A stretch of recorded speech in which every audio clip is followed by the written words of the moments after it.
More terror attacks in France. Can you believe it? Yes, I can. Fake hearing on big tech yesterday by the Senate Commerce Committee. CEOs and Democrats lied. Rhinos focused on dumb stuff mostly and were no doubt ineffective. This is the end of Hour 1 of the Jesse Lee Peterson Show, Thursday, October 29th, 2020. I am James Hake with Hake News, not fake news.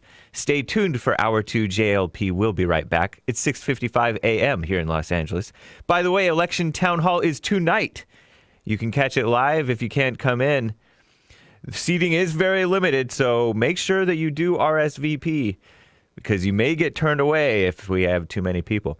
But you can tune in on the Fallen State YouTube channel. It is scheduled to be live there, as well as Bond Rebuilding the Man Facebook page.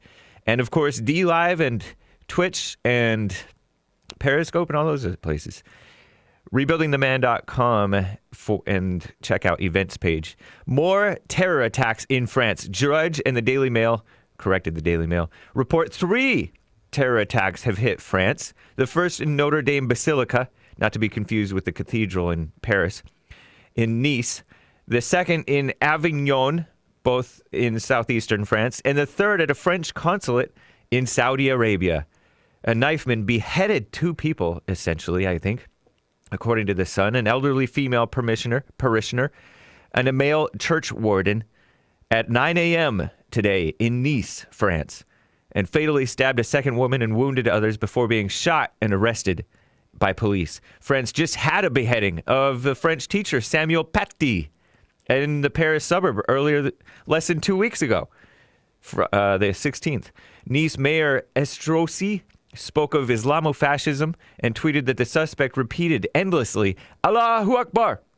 2 hours later, a man threatening people with a handgun shouted, Allahu Akbar, and he was shot and killed by cops in Avignon. Meanwhile, a guard in a French consulate, Jeddah, Saudi Arabia, he was stabbed and wounded by an attacker with a sharp tool. The guard was hospitalized, life not thought to be in danger. The attacker was arrested.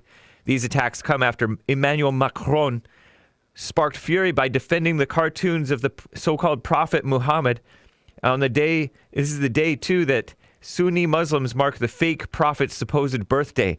President Emmanuel Macron visited Nice on Thursday afternoon.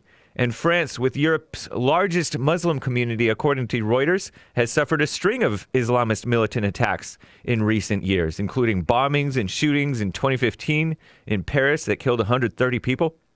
I think 12 at the Charlie Hebdo meeting. And 2016 attack in Nice, which a militant drove a truck through a seafront crowd celebrating Bastille Day, killing 86 people. Crazy. And a whole lot of lies coming out of that big tech Senate hearing. The Skim reports yesterday the chief execs of Twitter, Facebook, CEO, Google, YouTube, Alphabet, appeared before the Senate Commerce Committee via Zoom or whatever. They were supposed to discuss Section 230 of the Communications Decency Act, a 1996 law that protects internet companies from being held liable for what users post, calling them a platform rather than a publisher. Republican senators accused the companies of anti-conservative bias, which is true, pointing the finger at Facebook and Twitter for limiting the distribution most recently and censoring the New York Post story about Hunter Biden's laptop. Rhinos went, quote-unquote, Holocaust deniers to get the same scrutiny, which is ridiculous.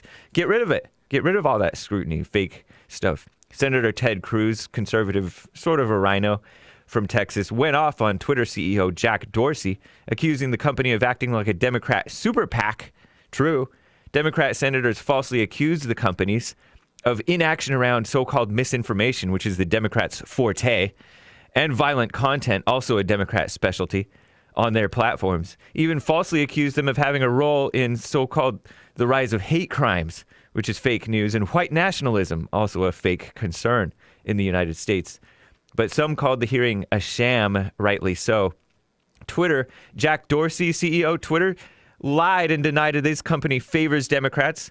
Facebook has suspended Jesse's accounts, and Sundar Pichai said any political bias would be contrary to what they're about. What a liar.